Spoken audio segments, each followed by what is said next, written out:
There are only three things that we can say are absolutely true.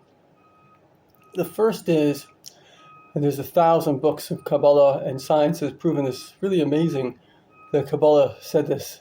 And in science, it took science thousands of years to realize that this is true. And that is that there is only God. There is nothing but God. And you say, well, right now I'm speaking to you. And the fact of the matter is that the I that is speaking to you is a creation. It's exactly like, in fact, it was predicted in Kabbalah that about the year 1840, God would open the floodgates of wisdom of above and below. And they would converge in anticipation of the Messianic era. Because ultimately, it's exactly like a computer. So you may exist within the computer and you're a character, but ultimately, you have to ask yourself a question. Is the screen real or is the computer real? And the answer, of course, is the screen is real. Sorry, the computer is real. Because the screen is just the manifestation of the computer. If the computer is off, the screen is off. I'm looking at you right now on one screen, which is on, and behind it is another screen, which is off. It's totally black. The nature of this world, there's a famous physicist, David Deutsch, and basically he wants, you could check this out in a TED Talk. So he started his TED Talk, so we invested a lot in this kind of multi-visual presentation. And I want to show you the universe, what it looked like before creation, and just turns the lights off. The nature of reality is that there is only God. There's no time, there's no space, there's nothing but God. And really, we are God because we are really not a physical body. A physical body is just food.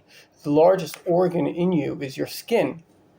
I don't know if you know this, but every 2 weeks you have no skin. All the little dust that you see in the air is basically dead skin cells floating around because they're dying all the time. Most of your body within 2 years is completely new. Every single second you lose 1 million red blood cells and gain 1 million red blood cells. Basically, we're like a screen where the character is just being redrawn every single second.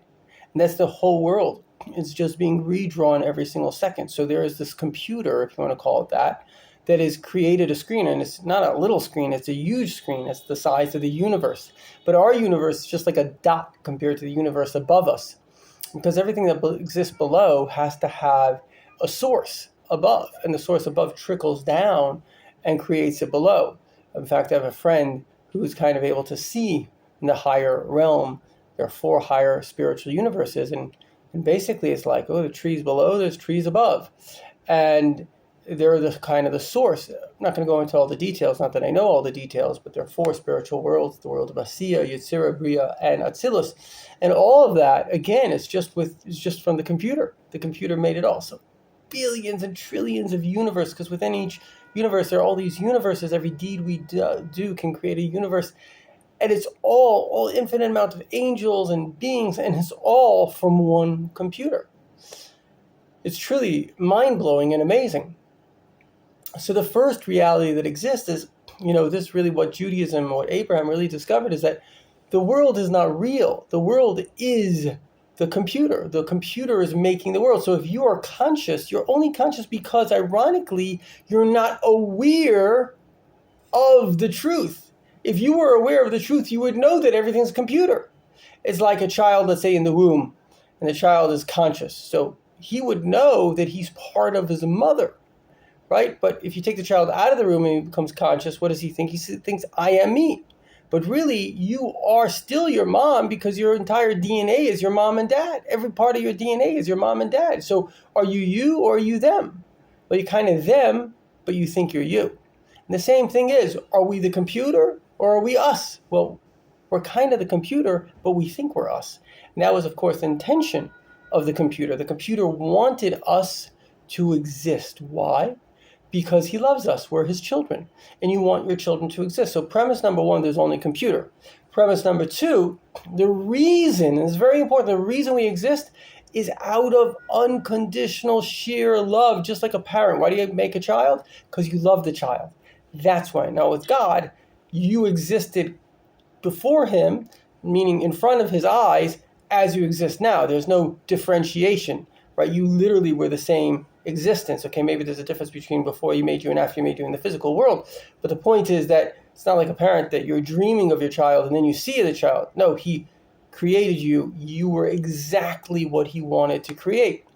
And so the second thing, of course, is that you exist because he loves you. Everyone and everything exists because he loves us. And the third thing is that, and it's very important to understand, especially in our kind of confused society where we like to think, oh, everything's the same. No, nothing is the same. Because actually, the whole purpose of God was that there should be unity and harmony, like a symphony in this world. And you don't get unity and harmony from sameness. Sameness does not give you unity and harmony. That's like a cookie cutter. You just press, enter, and every single, image is the same. It's boring. It's disgusting. Actually, what makes the world beautiful is that we're all unique. We're all special. We're complementary. And then if you understand this one thing, you understand how the universe functions. Because everything complements everything else. Man complements woman, and woman complements man. Jew complements Gentile, and Gentile complements Jew. Nature complements human, and human complements nature. We complement each other. And it goes so far as God complements man. He becomes a guide. That's really what God wants to be, your guide. But man also complements God because he needs us to choose to do the right thing. And when we choose to do the right thing, we're able to manifest his guidance and make the world a beautiful place. And last but not least, because the Creator is infinite, so we discussed that everything is really the Creator. We are the love of the Creator. We all are unique and special, and everything is complementary to each other. Last but not least, because the Creator is infinite, so that final complement between man and God is an infinite complement. Because we could all always go deeper. We may not go higher, but we could always go deeper. We can learn more, and because we learn more, we can give more. And in this way, the world becomes an infinite space, a space in which not only do I contemplate and understand that Judaism and Jewish mysticism is real, like we said before, the world is God, we are his child, and we all are special and complementary. And the Torah, of course, gives us the guidance. But finally, it's an infinite relationship with God that always gets deeper. And we become deeper people all the time. And in this way, the world is the most beautiful possibility possible.